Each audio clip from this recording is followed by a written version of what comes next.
What's going on, y'all? Machiavelli Mills TV. I swear, whenever I vouch for a person, whenever I say I feel them on a situation, I see something from that same person that comes out later, and I be like, not comes out later, but I saw something else later that be like, damn, this dude really is a clown. Now, to be fair, I said in the video when I made it, I was defending Irv. I said, well, you know, Irv should feel a certain type of way about Fat Joe, calling him a sucker, so on and so forth, because if you my mans, and even if you feel like I'm tripping and I'm doing something wrong, don't call me a sucker publicly when the world is dumping on me. When the world is getting down on me, don't call me a sucker publicly, and you're going to add to the fuel to the fire, and you supposed to be my family, my brother. A brother wouldn't do that to me, right? And I took up for Irv. But let me just say this. After I saw this clip from Drink Champs, Irv Gotti is 100% an absolute sucker. Look, he is a sucker. For real. Irv, you don't know what I'm talking about. Irv Gotti was on the Drink Champs podcast, right? And he was talking about how at one time he tried to persuade Nas to ride through a Baltimore hood with him. Ja Rule and Ashanti, right? Before a show in Baltimore, he wanted to ride through the hood, and he wanted to ride through the hood in Bentleys, Ferraris, and Rolls Royces, eating fried chicken, right? He said, you know, we was high, and I said, I wanted to do this because I felt like that would be a crazy moment. I knew it would be a moment like none other. I knew it would be some legendary shit to do. I just want to do something that's never been done before. And if we would have pulled up to the hood, just imagine how that would have looked. Just imagine that moment, right? I told him, man, let's go. Let's pull up in there. Let's pull up there with the tour buses, and let's have the Rolls Royces, Ferraris, and Bentleys. You know what I mean? Hitch to the back of the tour buses. Let's pull up. Let's be in there eating fried chicken with the folks and all of that, and let's be all around them with all our stuff and just, you know, flat. I'm like, what?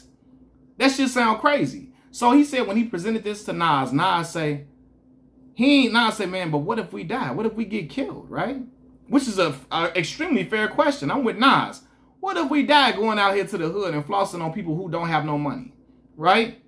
And Irv Gotti's response let me know how much of a sucker and a clown he is. Irv says, if we die, then we martyrs. Then we martyrs.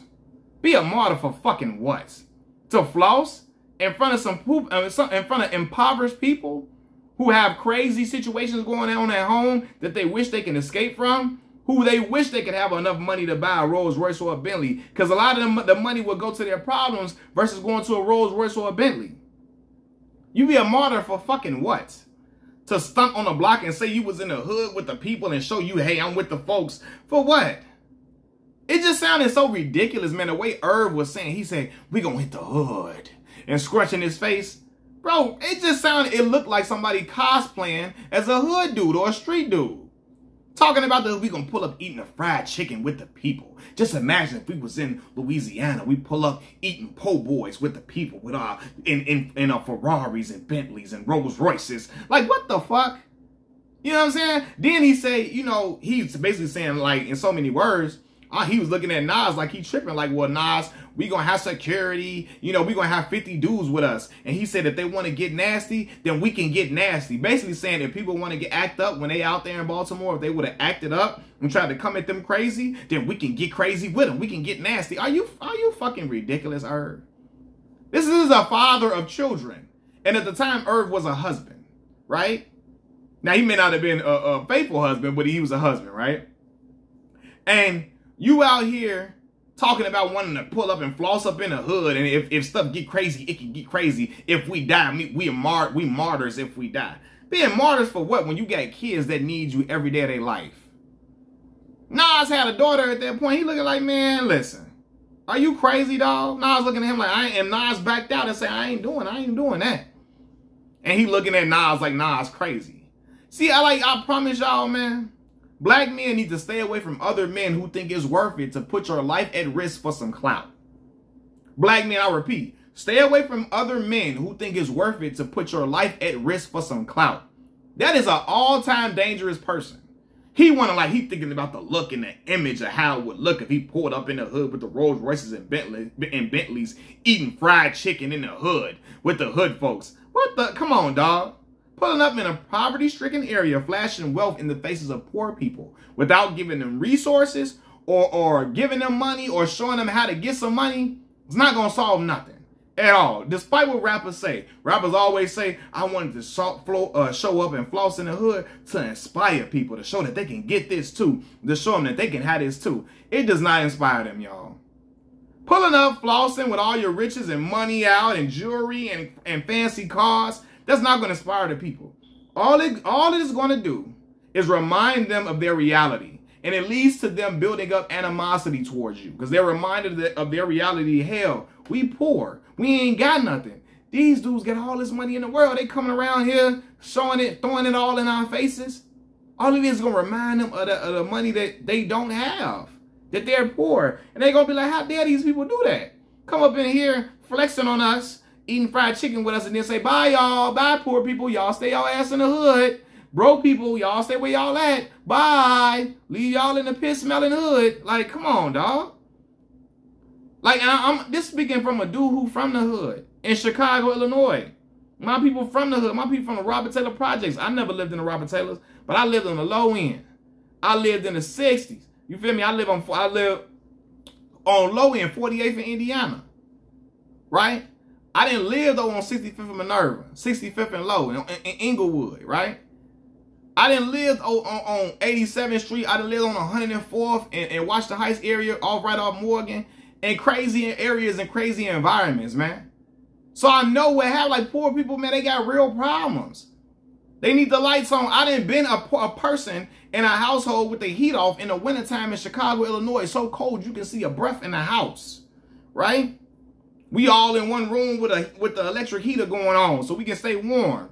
I done been in the house where, you know, you got to put the, we ain't got the heat going on or nothing. Your mama got a boil of water for you on a goddamn, on a hot plate for you to wash up with. And we washed up and scrubbed our body and got clean. And you would think we had warm water in the house. We ain't had no hot water at times. So just imagine a dude coming up flossing in the hood eating chicken. That ain't going to inspire me. They're going to be like, damn, man, we really ain't got shit, man. We ain't really got nothing. You know, like resources and institution building helps impoverish people, not pulling up eating fried chicken with them. Irv Gotti is a character. And the more and more, and I promise y'all, that really makes me think 50 was really right about Murder Inc. and them cosplaying as street dudes. Putting on a character, putting on facades to try to act like you the next Suge Knight. And how he's fantasizing about pulling up in the hood and shit. A lot of dudes from the hood don't really fantasize about doing shit like that, right? You want to help the hood. You want to help it grow. You want to help people rise out of poverty. But you don't want to come just thinking you finna just pull up and eat fried chicken with them. Hey, y'all. Hey, poor folks. Put with your ice on and your fancy car and all that. Man, it's just that his whole rant about that situation is legendary corny. Legendary corny. Again, let's go somewhere where we not from and show them all the riches that we have, all this stuff that we have. But instead of helping them, we just gonna eat some fried chicken with them. And then they'll be happy and all their problems gonna go away. Y'all come over here, eat some fried chicken with us. Oh, we happy now. We ain't worried about the lights being off. We ain't worried about not being able to pay some school fees. We ain't worried about my baby not having school supplies. We ain't worried about my baby not having school uniforms. None of that. We just happy that Irv Gotti and Ja Rule and Ashanti and Nasir Jones is in the hood eating chicken with us. While we at it, we gonna get him some Kool-Aid to go with the shit. What the fuck? Like, come on, man. Irv out here treating the hood like it's a zoo. Irv Gotti treating the hood like a zoo. And it's shameful. Mocking the hood. Oh, we gonna pull up, eat some fried chicken with them. Like, what?